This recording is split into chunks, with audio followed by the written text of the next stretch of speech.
Okay, good afternoon. I'd like to welcome everyone to the parallel sessions. We have two speakers. We're talking about activity-based. Can you hear me? No? Can you hear me now? Yeah. I'll try and do it this way. Hello, hello? Yeah. Activity-based therapy, what it is and why it is important. And thereafter about implanted stimulation devices for patients with spinal cord injury. I'd like to present the first speaker, Mr. Eric Harness, or Harness. Mr. Harness has a strong background in athletic training and sports performance, combined with extensive experience training those with neurological and physical disabilities, including spinal cord injured patients. Mr. Harness brings a unique perspective to the adaptive performance and neuro recovery fields. Mr. Harness graduated from San Diego State University with a Bachelor in Science in Kinesiology and also became an NSCA Certified Strength and Conditioning Specialist. After graduation, where he excelled at improving the strength and performance of high school, college, and Olympic athletes. In 1999, he co-founded the first activity-based recovery center in Southern California and served also as their Director of Research and Development. In that capacity, Mr. Harness has worked with major hospitals and universities and also several grant-funded research projects examining the effects of exercise on individuals with spinal cord injury. And these projects have led to multiple authored and co-authored publications. Mr. Harness has also founded the Neuro Adaptive Performance and Neuro Recovery. Neuro Incorporated is a mobile, activity-based training program that brings the expertise and equipment to the client. Mr. Harness has spent many hours working hands-on with physically challenged clients to increase their functional capacity. Not only patients with spinal cord injuries, but also stroke, traumatic brain injury, multiple sclerosis, amputee patients, and also patients with ALS. As a leader in this field, he has been frequently invited to speak and be present at many major medical conferences at various hospitals and also industry events. He has helped develop many of the methods and techniques used today in the field of activity-based recovery. So we are honored to have him here, and Mr. Harness, the floor is yours.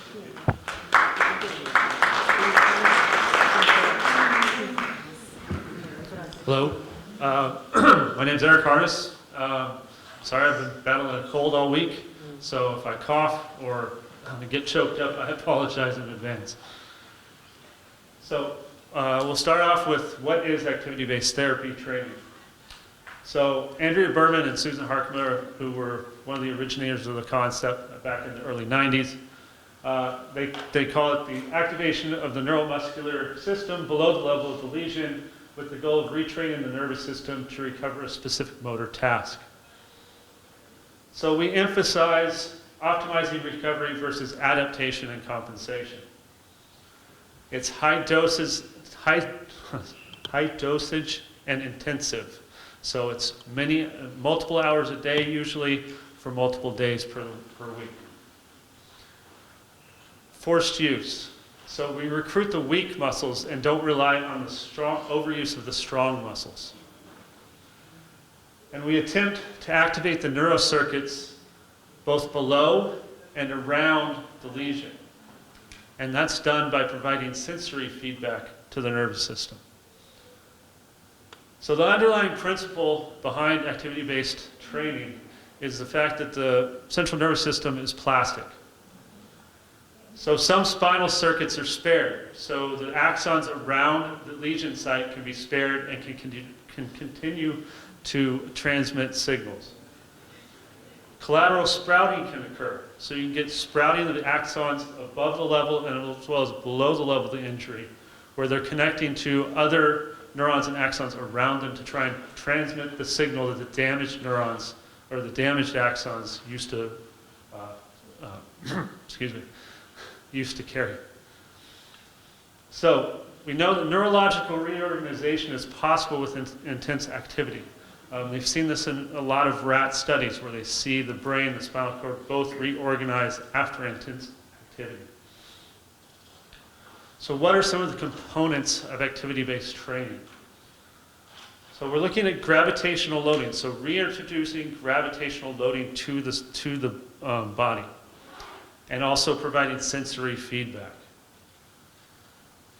Another component is an enriched environment. Part of an enriched environment is the equipment provided, the variation of the activities that you do or the modalities you perform, as well as the social aspect. So having multiple people in the rehabilitation setting, multiple clients or patients participating together at the same time. So we'll first talk about gravitational loading. So the human body was designed to resist gravity, right, in an upright position, standing. Without this force and without this feedback, the muscle and bones atrophy and muscle dysfunction occurs, where you have contractures of the muscles from sitting. So looking at the human body, so we lose bone typically after spinal cord injury at the distal femur and proximal tibia, as well as the femoral neck. Okay, so those are of importance in bone loss because if someone falls out of their wheelchair, the first place they impact is their knee. So that's where you see high incidences of fracture in spinal cord injury. Also, from a muscular standpoint, the hip flexors, the adductors, and the hamstrings are shortened from sitting 18 hours a day. Okay? The spinal erectors and the glutes are lengthened, again, from sitting, usually hunched forward, hopefully not, but a lot of people have bad posture who are sitting in wheelchairs, as all of us usually do when we're sitting at a desk. The chest and the pectoral muscles as well as the deltoids become shortened from sitting forward. So what we're trying to do is counteract all of those confounding factors. So what does gravitational loading do? It provides a sensory stimulus to the nervous system. Why is the sensory stimulus important? Because previously it's been thought that spinal cord injuries don't have a connection to the brain. So therefore, if you're putting sensory stimulus into the body below the level of the injury, it shouldn't really affect anything above the level of the injury. Okay, so just last year, research out of Australia, they found evidence that in complete injuries, 50% of complete spinal cord injuries still have a sensory connection from the lower extremities to the brain. So they did that by doing an fMRI scan of the brain while they touched the person's big toe. And in 50% or 48% of the complete SCIs they tested, they got a signal into the brain from touching that big toe. So what that tells us is there is still connections that we can work with. So on an enriched environment, so this is a diagram of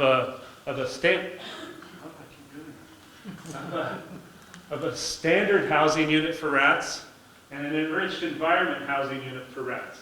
So if you take a spinal cord injured rat and put him in a standard housing unit, he won't recover. He will not progress. If you take that same injured rat and put him in an enriched environment with other rats, with a lot of equipment and a lot of stimulus, they recover function. So some of the equipment and modalities that are typical in an activity-based recovery program is, you go very expensive with the Locomat. So we're doing robotic walking on a treadmill. We have body weight supported treadmill training where you basically remove the robot and make humans do that. Your presentation was going back and forth, right? A little bit, yeah. Yeah, the clicker from the other room was triggering yours, and yours was triggering ours. All right. That explains it. I didn't think I was touching anything. Okay. So other equipment that is part of an activity-based training program. So we have a standing frame, we have functional electrical stimulation bikes, vibration platform for whole body vibration, total gym for partial body weight support or partial body weight training, Again, I'm not going to show every piece of equipment. I'm just showing some of the bigger pieces of equipment, the more typical pieces of equipment. So, variation of activities. So when we talk about variation of activities, we're talking about incorporating multiple types of modalities together, or multiple types of training together. So most of the videos you're going to see are in people's homes because that's where I train people now. So this is Andrew, he's a C4. He's on a vibration platform, he's in a standing frame, and I'm going to be throwing basically a foam block to him. So the vibration platform actually helps him keep his blood pressure up. So if I were to turn off the vibration platform, he would go into a low blood pressure situation within 30 seconds to a minute. So this is really loud, so I just made him turn off the sound. So the vibration platform is pretty loud. So if you can watch what I'm doing with him versus the dog, that'd be great. So again, just having him work on his upper body, which is weak, right? So he's C4.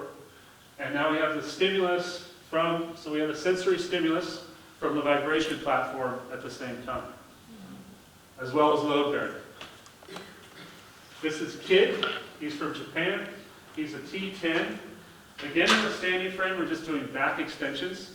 So now we're strengthening the spinal erectors and lengthening those hamstrings. So I'm helping him, and he's pretty much doing that on his own.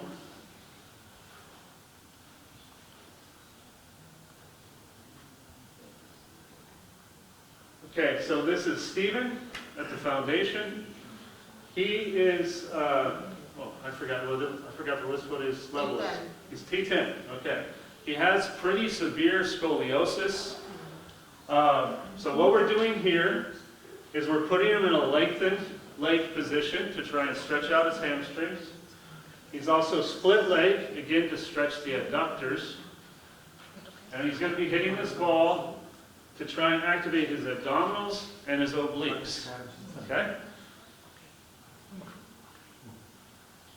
And there's a yoga roll behind his back to pull him away from the backrest, so he can't rest against that. He has to engage his core to stay upright.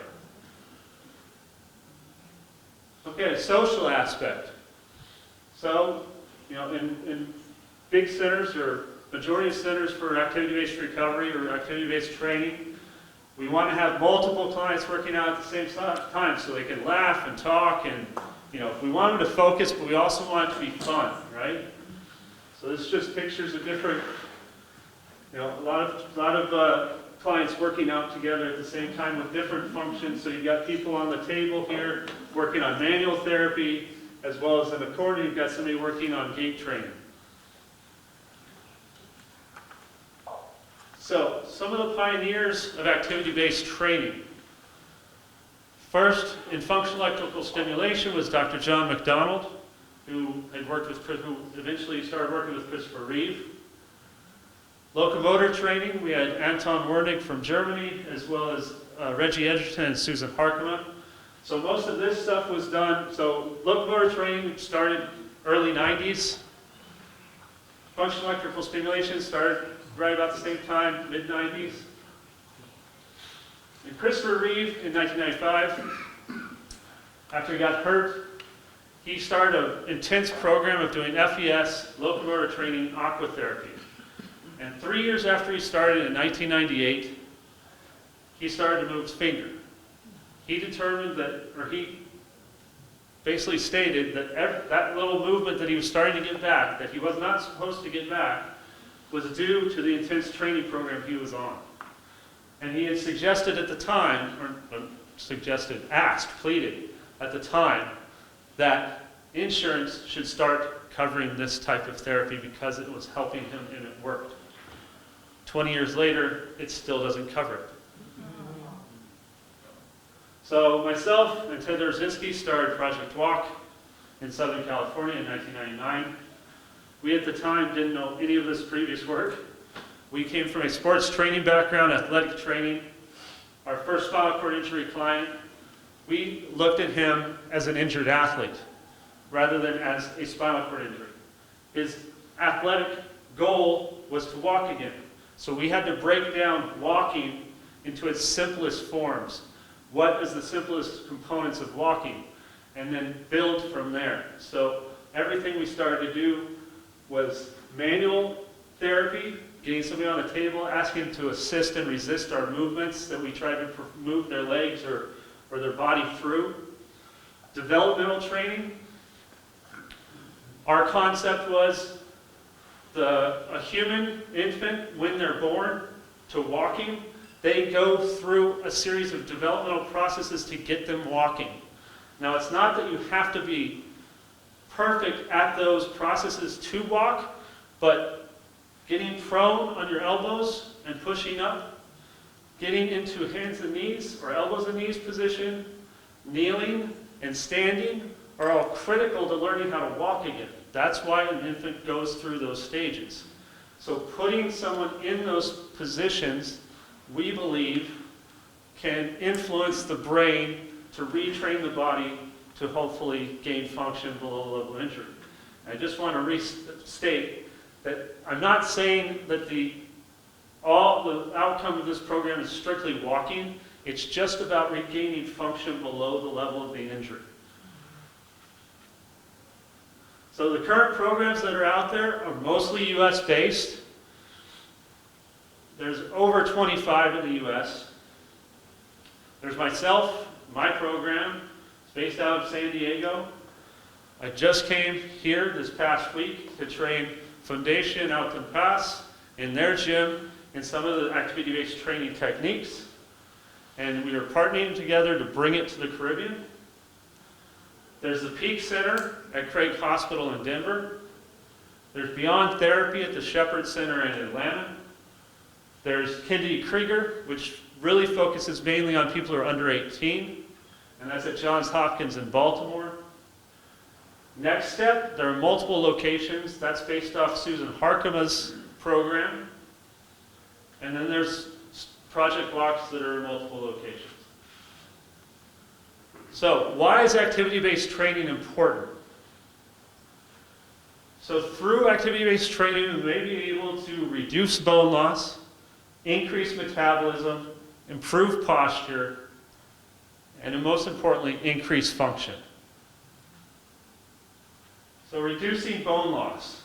So published a study back in 2013, and what we did was we took 10 subjects who were early stage SCI, put them through an activity-based recovery program for 6 months, and what we saw was a 50% reduction in the loss of bone. Okay, so what we expected to see, what you typically expect to see is about a 12% bone loss in 6 months after SCI.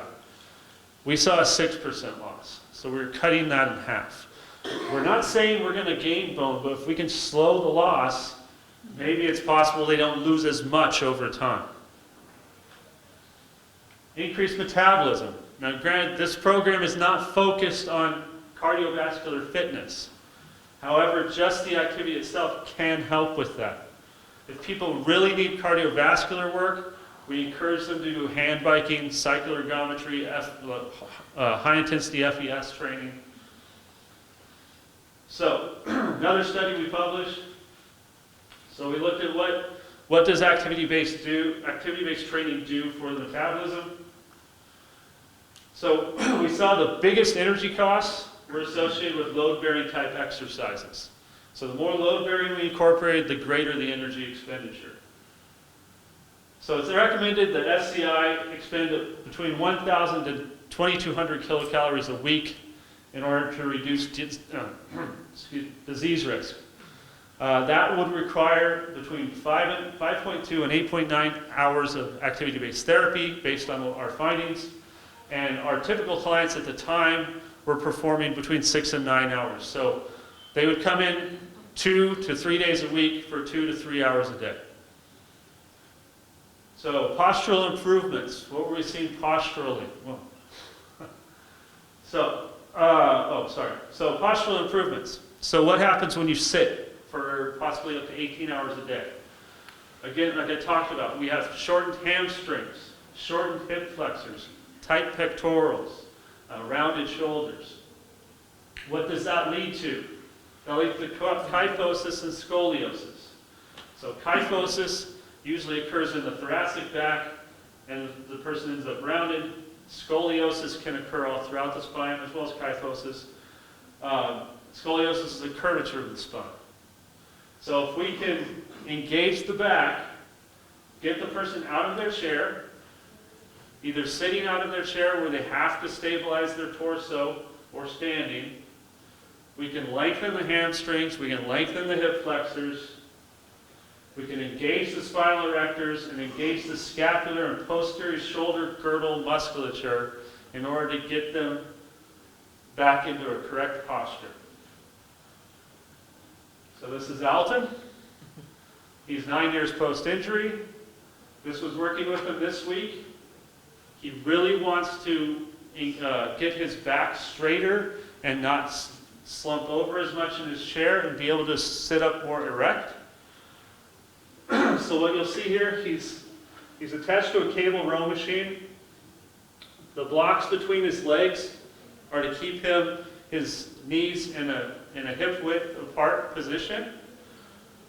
And so what we're asking him to do is hold on to those handles and basically roll into an erect spine. You'll see very quickly, he slowly pulls himself up, and then rows. So this takes time. He's gonna, this is something he's got to work at. But from previous experience, it does work.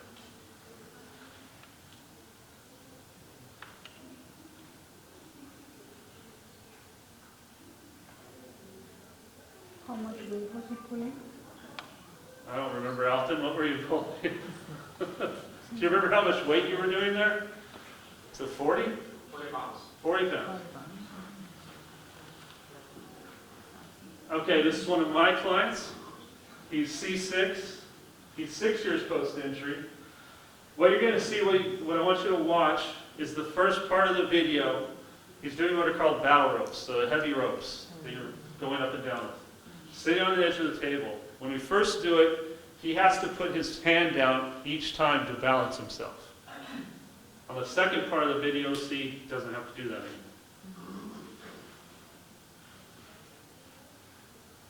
So he's putting his hand down on that table to keep him from falling over, okay?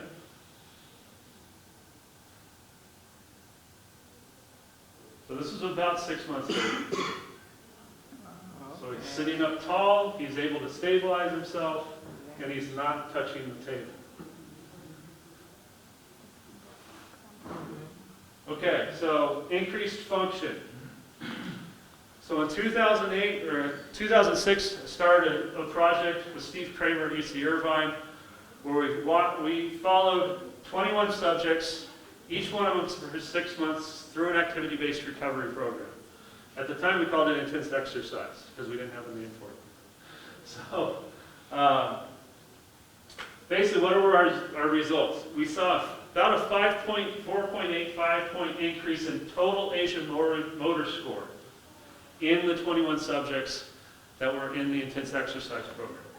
We had a control group of 10 people with spinal cord injuries who just were standard exercisers. That means they went out, worked out at the gym, they rode hand bikes, they pushed around the park, they exercised every day, every week for 6 months, but all they did was, their standard exercise program, no guided exercise program.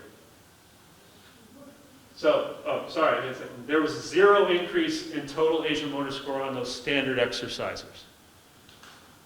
So, over half of the intense exercise subjects had lower extremity motor scores, so well below the level of injury, increased from 0, meaning no function, to something greater than 0. And we had about an average of 3 lower extremities muscles exhibit that change.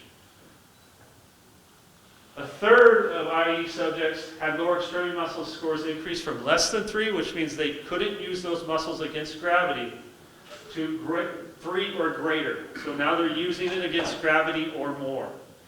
And they saw an average of 2 muscles in the lower extremity exhibit that change.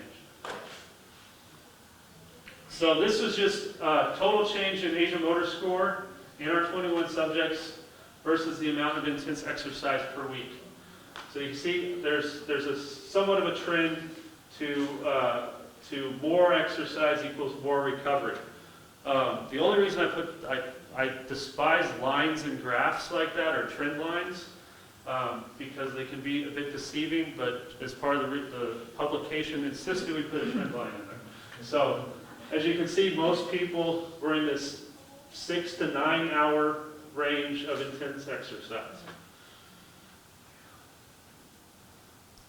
So, okay, so that was one study. One study does not make a conclusion, right? One study is not definitive.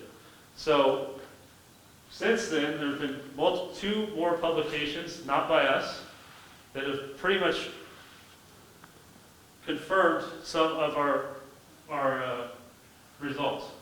So out of Rehabilitation Institute of Michigan, they did a similar activity-based recovery program. They were looking at activity-based training and as one group, and activity-based training plus olfactory mucosa autograft, so an implant into the spine, to see if there was any difference between the two. They saw no difference, so pretty much the activity-based therapy was what caused the change. What they saw was a 5.5 change in total Asian motor score with 3-point change in the lower extremities. And then out of the Shepherd Center in 2014, they did another study looking at activity-based therapy, and again, they saw a 5.2 change in total Asian motor score.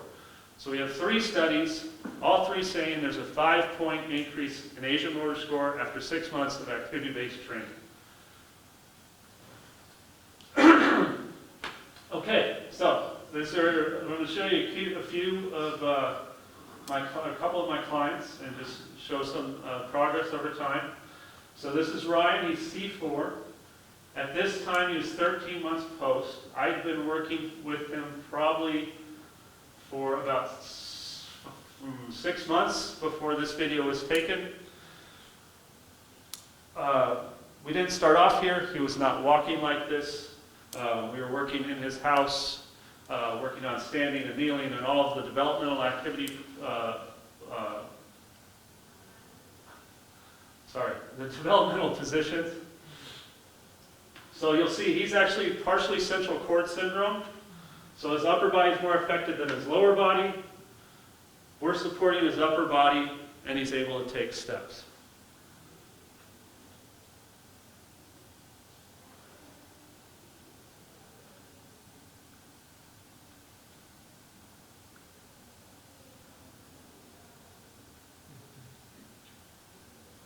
Okay, so approximately 9 months later, he's now able to support his own weight in a walker. I have to help him with the walker. So I'm helping him guide the walker, I'm keeping it straight, keeping him from pushing it too far or pushing it too slow. Now, about 2 months after that, he's able to do this on his own. Now this gentleman, I only work out with him once a week, 2 hours a day. Okay? He goes to the pool and walks in the pool for about a hour and a half once a week. So he gets about 4 hours of training a week.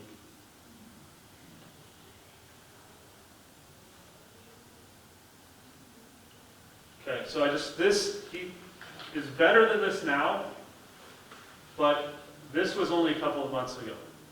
So what I'm showing is, yes, he can walk, but he still has a lot of deficits in his upper body. He has a lot of spasticity. So this is him prone to supine rolling, and you'll see how hard it is for him to struggle to get there.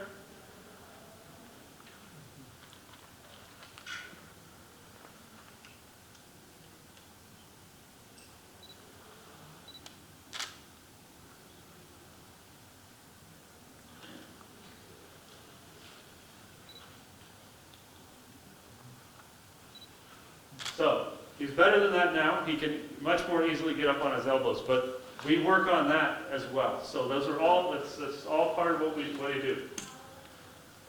This is Sam. He's C6 incomplete. He was an Olympic athlete. He was the Olympic silver medalist for Australia in BMX bikes. He was the Australian national champion in BMX. So he's a well-conditioned athlete before he got hurt, and all he wanted to do after he got hurt was work out and get better. So this was 5 months post-injury. He's in the standing frame, and you're going to see I'm having him try and stand up. You'll watch his face to see how much he's struggling to do this.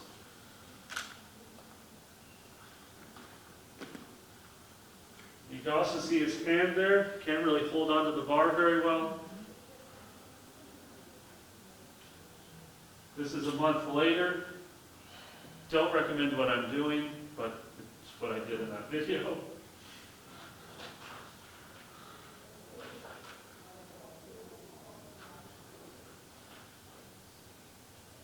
So I'm just showing how straight he's able to get, and also he's starting to be able to load through his shoulders and his hands better. At 6 months, now he's holding onto a bar while we're doing it. Again, I'm blocking his knees, I'm holding his hips. I'm going to have him work on his core, so he's going to let go of the bar.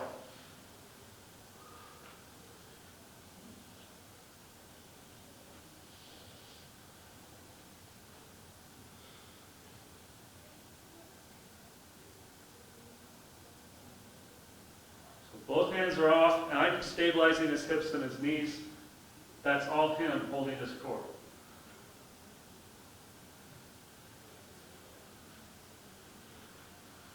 This is about half a month later.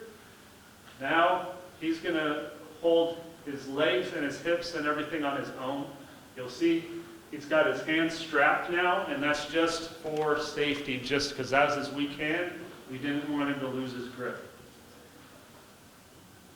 So right there, I've already dropped my block on his knees, so he's holding his knees, and I'm going to let go of his hips. So now he's holding himself. And then I'm going to take the knee block out to try and keep that's what's keeping his knees apart. And he'll lose that knee and sit.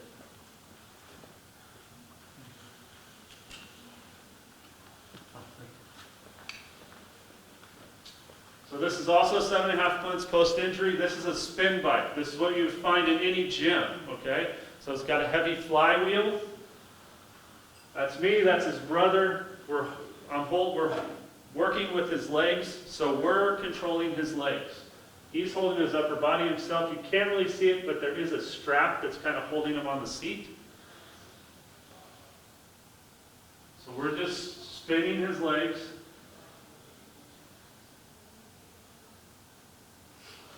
So again, remember, he was an Olympic BMX rider, okay?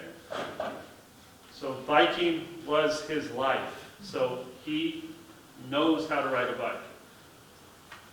Half a month later, he's doing it on his own. Okay.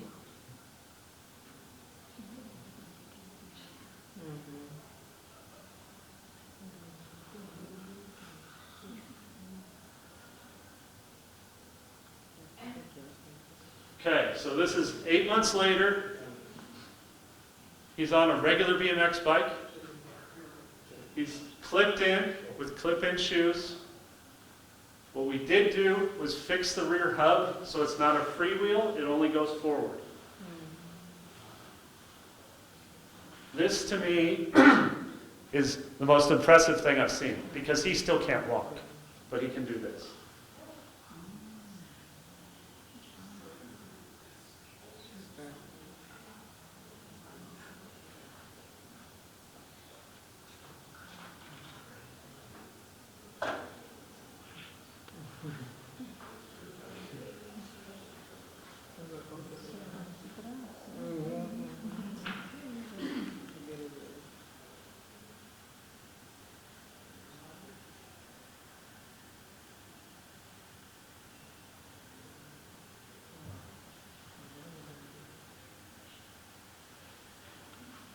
So, currently, I'm involved in an exoskeleton research project on a new exoskeleton. What we're doing is looking at the feasibility of a cervical level injury being able to use an exoskeleton home. So this is Sam using the exoskeleton in his driveway, the driveway you just saw him walk down or ride down. So again, he can't, like I said, he can't walk, but he can ride a bike, right? Question.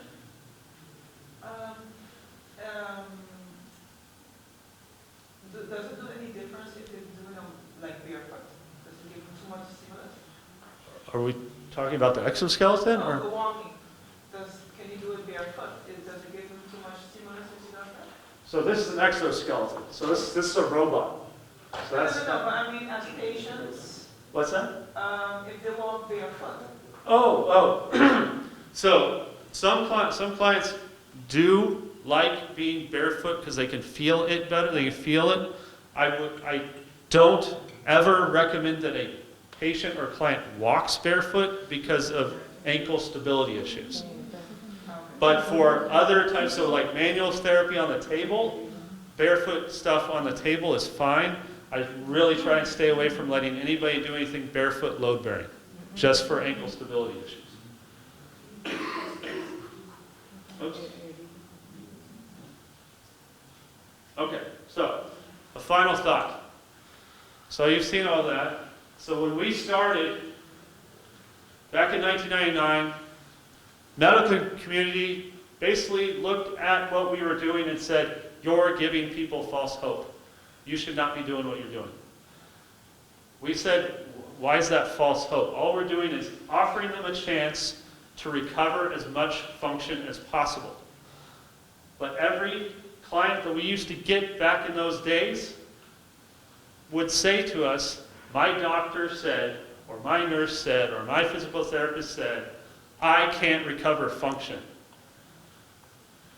So my question is, false hope, or are hospitals giving false pessimism by not allowing clients or patients to try, to giving them the chance, saying we don't know as opposed to you will not? That's all I have to say.